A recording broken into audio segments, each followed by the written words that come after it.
We're here because free speech is under attack. We're here because people are being convinced that socialism works. We're here because people are being judged guilty until proven innocent. We are fighting back with facts. This is not a safe zone, so buckle up, Buttercup. This is the raw, naked truth.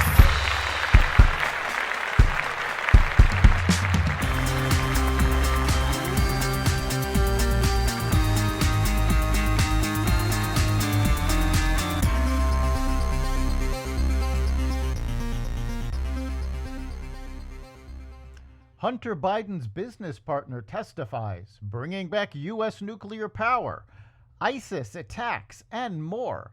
Welcome to the Raw Naked Truth. I'm your host, Eric Lopkin, and here's the news you need to know. Devin Archer, Hunter Biden's former business partner, told members of the House Oversight Committee that President Biden's son put his father, then vice president, on the speakerphone numerous times to impress associates, but never once spoke about any business dealings. Representative Dan Goldman, the sole Democrat to attend the closed-door hearing, said Hunter Biden sold the illusion of access to his father by falsely claiming credit for things his father did as vice president. This means that the Bidens would be guilty of fraud. Representative James Comer, the panel's Republican chair, said Joe Biden was the brand that his son sold around the world to enrich the Biden family. Ukraine and Croatia have reached an agreement to export Ukrainian grain through Croatian ports on the Danube River, a deal seen crucial to keeping world food prices stable. We agreed on the possibility of using Croatian ports on the Danube and the Adriatic Sea to transport Ukrainian grain, Ukrainian Foreign Minister Dmytro Kuleba said Monday after meeting with Croatian counterpart Gordon Radman, according to the Ukrainian government website. Now we will work to build the most efficient routes to these ports. Ukraine had to seek alternative routes for its grains and edible oils after Russia ended the United Nations brokered Black Sea Grain Initiative, which let ships carry the exports safely through the Black Sea.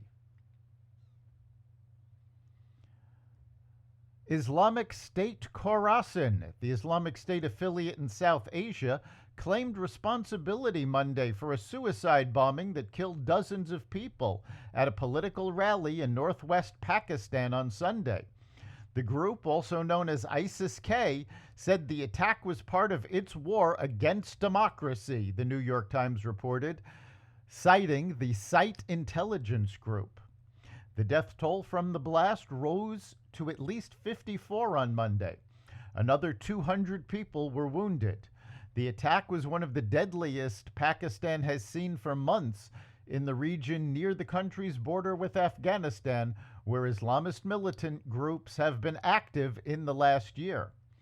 Pakistan accuses the Taliban of giving extremists shelter since returning to power, which Taliban officials deny.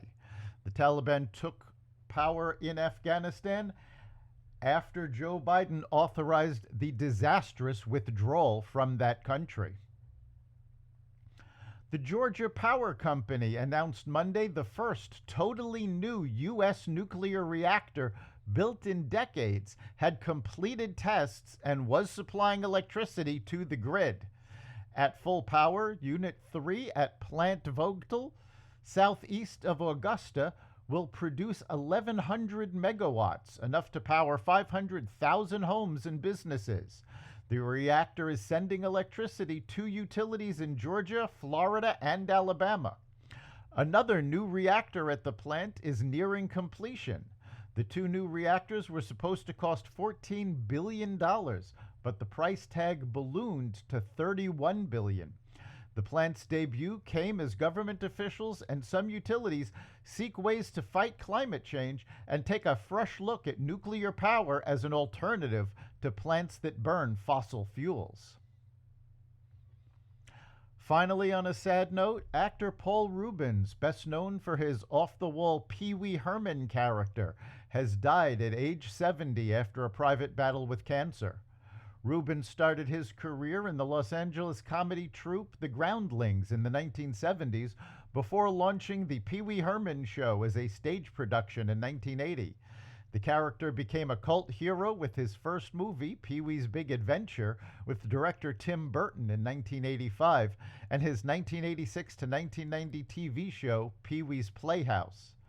Rubens' image as a childhood hero was derailed with his 1991 arrest for indecent exposure in a Florida adult movie theater, but he revived his character in 2010 with the Pee Wee Herman Show on Broadway and his last movie, Pee-wee's Big Holiday, in 2016.